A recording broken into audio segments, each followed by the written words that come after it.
Before I get started with this video entitled Why I Would Never Buy an Acura, let me first heap out some praise to Hyundai. Now, as many of you who watch my channel know, I have more cars than I actually talk about. The only cars that I use personally are usually SRT vehicles. That's why I don't talk about leased Mercedes S-Classes. And I also have a Hyundai AZERA I don't talk about. And sometimes I'll talk about the Tesla Model S that we have. But most of the time, I only talk about my own personal vehicles that I drive. But anyway, my Hyundai AZERA lease 2013 is coming to an end, and I have to heap praise on Hyundai because I have been thoroughly happy and thoroughly impressed with their level of service.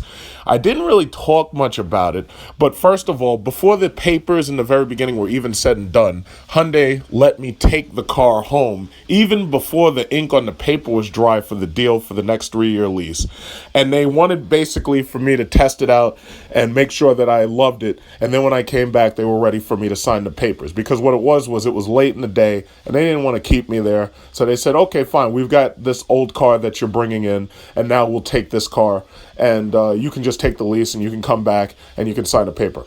Hyundai is what Toyota and Honda at this point are not.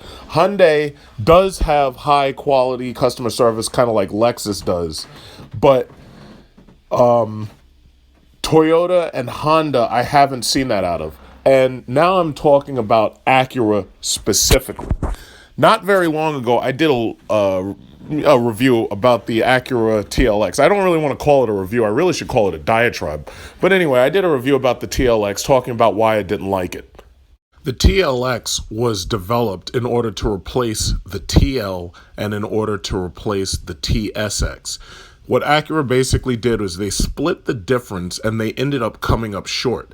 They created a car that was simply too short and it was too small inside. I guess that's the best word I can use because that's the one that I keep hearing. I listen to what other people have to say, and I listen to what regular Acura buyers say, and I don't even say anything, but I listen to what they say, and all of them have made the exact same complaint.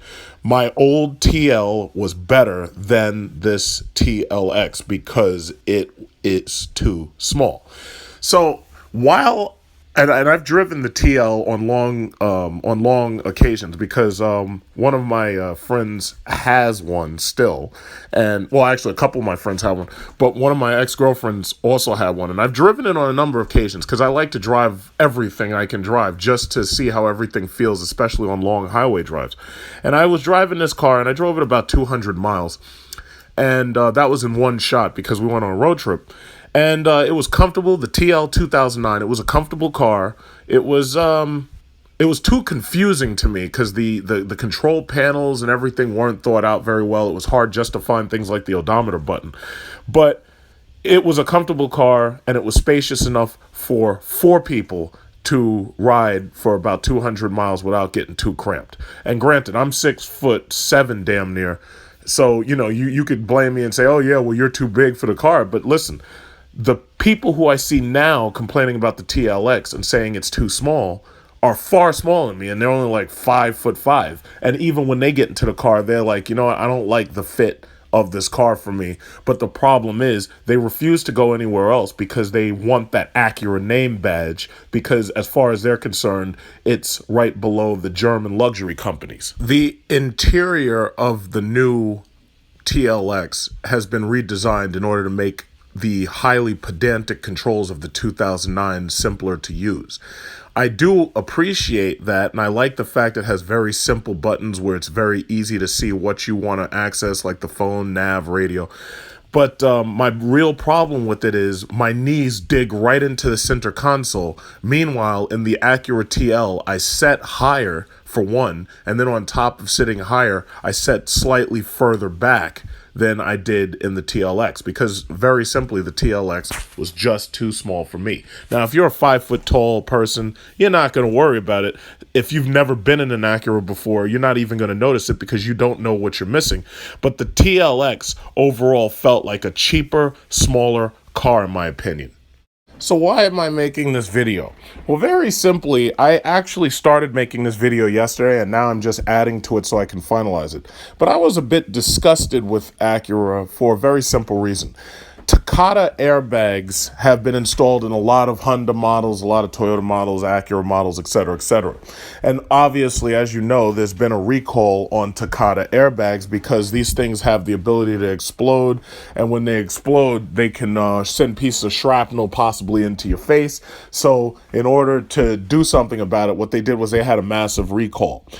Now, here's the problem. Within the last couple of years, the 2012 TL, for instance, if you've bought a TL in the last couple of years, like one of my friends did, who asked me to come with him to the dealer to take a look at this deal that he was being offered. Basically, the deal is this. We here at Acura know that these airbags are not safe. So what we're doing is we have a recall on them. But what we're trying to do is we're trying to offer customers either replacement airbags, or what we're trying to do is get you to get a new loan for the TLX to put you in a new car. But the problem is, if we put you in the TLX, most likely it's going to cost you more than it would have cost you in the TL. Now, your only other option, if you don't feel safe driving, is for us to give you a rental car or a loaner car, and you drive around in that. And your choices, because we obviously don't have enough ILXs and we obviously don't have enough of the new TLXs to lend you, your choices, you can get a Nissan Altima, a Toyota Camry, or you can get some other lesser value car that you're obviously not going to feel as good driving. To which I reply, wait a minute, you're Acura. You put these airbags in, you didn't do your due diligence, and now that you find out that these things are screwed up and it's taking you so long to produce enough in order to fill out your recall orders, you're telling me that you can't give me a TLX and somehow work the numbers, even if you have to take me from a 74-month loan to a 96-month loan, which a lot of banks actually still do, because right now the economy is really shit. And the problem is they're trying to lie to all these idiots and tell them that the economy is doing great when it's not. If you want to measure the economy, do not look at the stock market. The stock market only talks about socialist government manipulation, and it only talks about businesses investing in businesses. The stock market as it is does not represent Main Street. It represents Wall Street. If you really want to know how the real economy is doing, you have to look at home sales, loans, foreclosures. That's what you need to look at. And right now I'm seeing a lot of for sale signs, which means that a lot of people can't afford their homes, which means a lot of people are going to be out on their ass. Without getting too far off topic, what I'm simply saying is Acura's choice is not to give you a car on a longer term payment just to put you in a newer car and make that sale. Their choice is to try to put you into a new car, make you pay more money, and cause you to waste time simply because you won't have your car, because you won't feel safe driving your car. There's a lot of people who refuse to drive the car because they're like, wait a minute, you're telling me that if these airbags explode, there's a risk that I could be injured or killed. I don't want to drive that car because what if I get into an accident? The chances of getting into an accident are pretty high. Now, the reason why I'm making this video is because I already know a lot of people are going to criticize what I'm saying, and I don't give a shit. But the simple fact of the matter is, for those of you who have experienced this when you've gone to Acura, you're the people I want to hear from, because I've heard this same story from a couple other people, and usually it takes me time to actually think about what I want to say about it. But I think what Acura really should be doing is they should be doing longer term finance in order to give you the newer car that's safer, and they should take back the old cars. But as it stands, Acura is taking in these old cars that have that recall, and they can't even fix them fast enough to resell them simply because they can't manufacture the airbags fast enough. So I was in an Acura deal and I was taking a look around. I was taking a look at their models, the MDX, the RLX, the TLX. I wasn't impressed with anything that they had there. So I'll just, forward this video to that part. I may do a test drive video of the brand new MDX, but to tell you the God's honest truth, getting in that thing was so ridiculously boring. It just made me not even want to. And then I go outside and I'm getting in these 500 and 707 horsepower monsters. And it's like, why would I even want to waste my time? But I don't know. I might do an MDX review, or I might do an RDX review. So, just keep watching, because I just might do it, even though it's like a waste of my time. I mean, I'm sitting on 707 horsepower Hellcats out here. Why would I waste my time with this less than 300 horsepower crap wagon? But you know what? I don't know. I might. Let's see what happens. So here I am at Acura, and you might ask yourself, well, why am I at Acura? Well, basically, there was a Takata airbag recall on Acuras, and basically what Acura did is they've recommended to some customers that what they can do is they can look into buying a new TLX and getting rid of their old TLs if they had a TL in like 2012 or 2014. So basically, I was just taking a good look around. I tried sitting in this MDX, and I was very unimpressed. It's way too small. The interior is like flat. Not interesting. Not interesting to me at all. That's part of the reason why everybody's going for these crossovers. Like, you see these people over there. Everybody's looking for crossovers because these cars are just too small. But some people fit them just fine. But this ILX, which is basically a Honda Civic, with guzzied up exterior and all that, some people like it, some people don't. But I had heard that they were having problems with sales on it, partially because of the higher price. So what I'm doing, looking through their equipment line.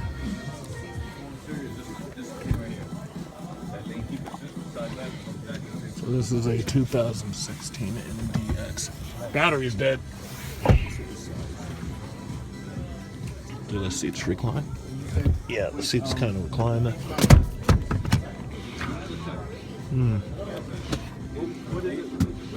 There's no incentives on these because they're flying off the shelves. The vast majority of the people who are buying the MDX want one simply because they need a bigger car.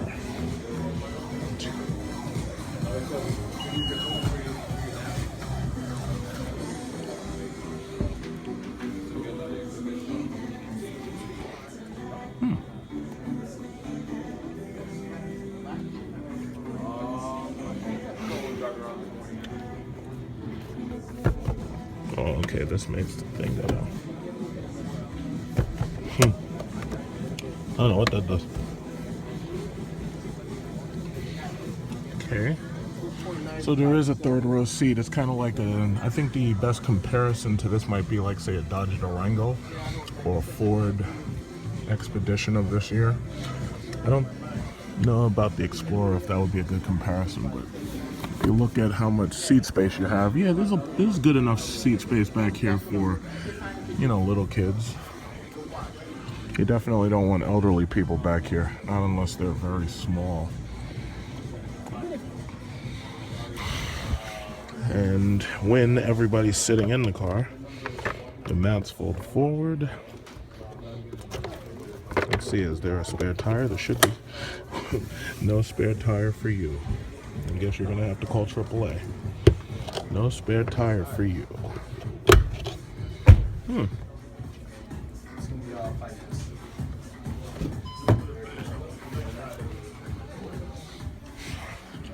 So this is the interior.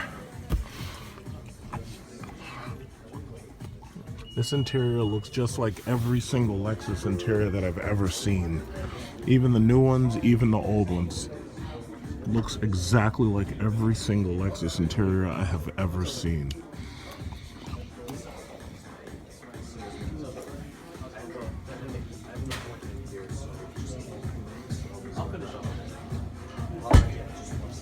There are people who love Acura, and there are people who bend over backwards to have an Acura.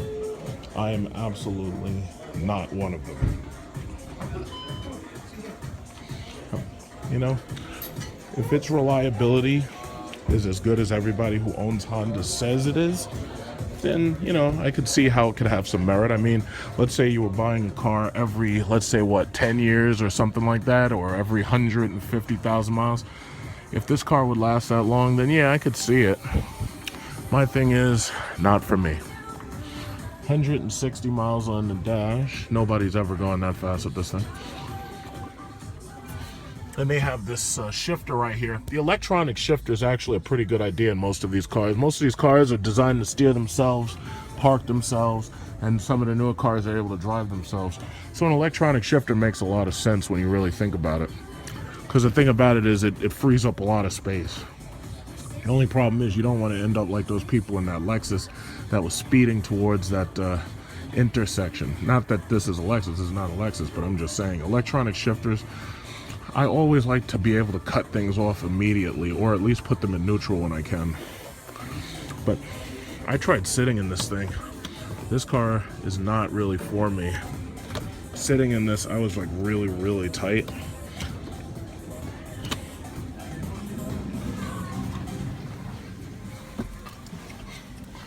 Vehicle exchange program.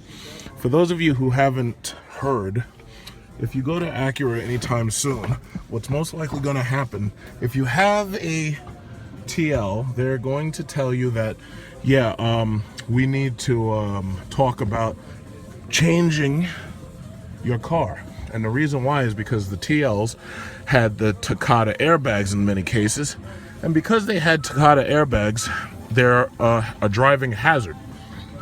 So one of the problems is these things could explode in your face and leave your face filled with shrapnel. Like you could end up like that guy. You remember that North Korean guy from James Bond Die Another Day with all those diamonds in his face? Yeah, well, you could end up like that if your Takata airbag blows up in your face, like boom, you know?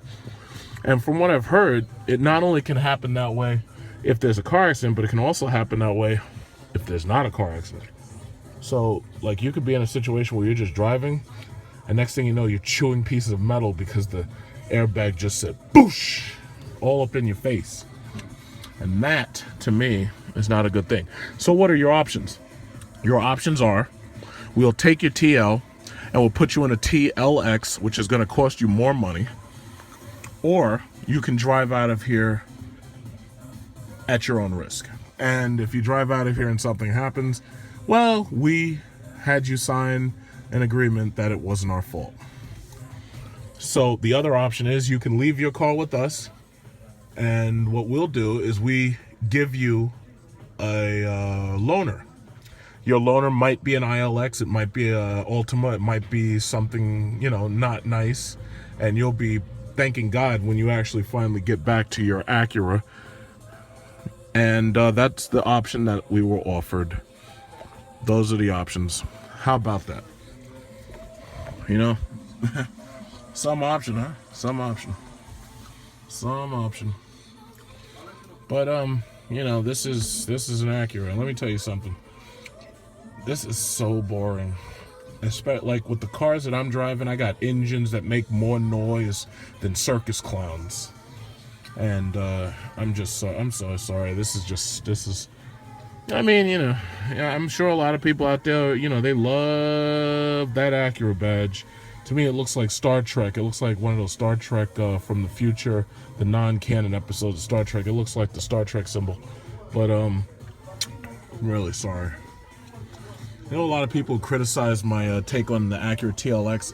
My main insult on the TLX was the fact that it was too small. But guess what? It is too small. And that's the reason why most people who can afford it are jumping into the MDX, or they're jumping into whatever crossover they can get, because Acura's cars are just too small. The RLX is too small. The MDX is too small. You know, for certain size families, it's okay. But this crossover, compared to other crossovers, is too small. I mean, if you compare this MDX to, say, the Dodge Durango comes up the winner. Thing about it is most people would never cross-shop Dodge and Acura. That's fine. If you want to buy Acura, be my guest. But I am absolutely not impressed. I'm not impressed. And let me say this, before you say that, I insult imports, I'm more impressed with what Hyundai's doing than I am impressed with what Acura's doing. As far as I'm concerned, for what Hyundai does, Acura should be able to do twice as better, considering that they're such a long-term luxury company. You see right there, they got the RDX badge up there. They're showing off the RDX. In my opinion, Hyundai, I would rather spend money on Hyundai. And as you know, I actually put my money where my mouth is. When I say I'm gonna buy something, I just go out and buy it if I want it. You know? Oh yeah, come on in. Come on in. You're buying the car, right? Well, you know, I'm looking at it. You see, the thing about it is the TLX is too small. Way too small. And yeah, you think what do you drive? I drive an RDX. An RDX. Yeah, the TLX is too small. Too small. And we're coming out of a TL, but you know that Takata airbag problem? Yeah. They say the airbags don't get there until like August or something. Yeah. So the problem is, it's like you're stuck. They say, listen, you can either trade that car in for a TLX, right, or what most people are doing is they go into this MDX. You know, it's a beautiful car. You see the gearbox? The thing is crazy, right? You just gotta press it. Yeah, it's electronic. Yeah. Yeah. Yeah, it's a good car, man. I'll get out so you can see this. No. We're good. No. I'm done. I'll let you come over. All right. Yeah, small ass cars. Oh yeah. Yeah, because I don't fit. You know, I'm sitting in there like a grasshopper. My knees are at my. You know.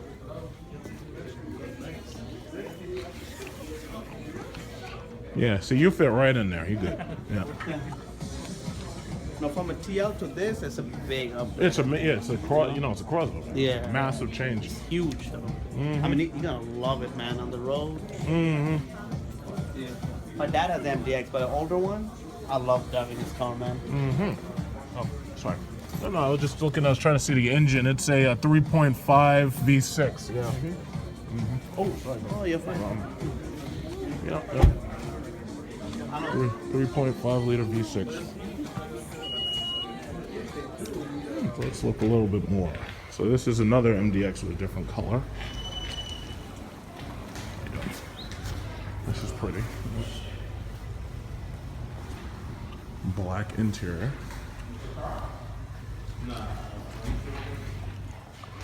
Black interior. So once again, this is a green MDX.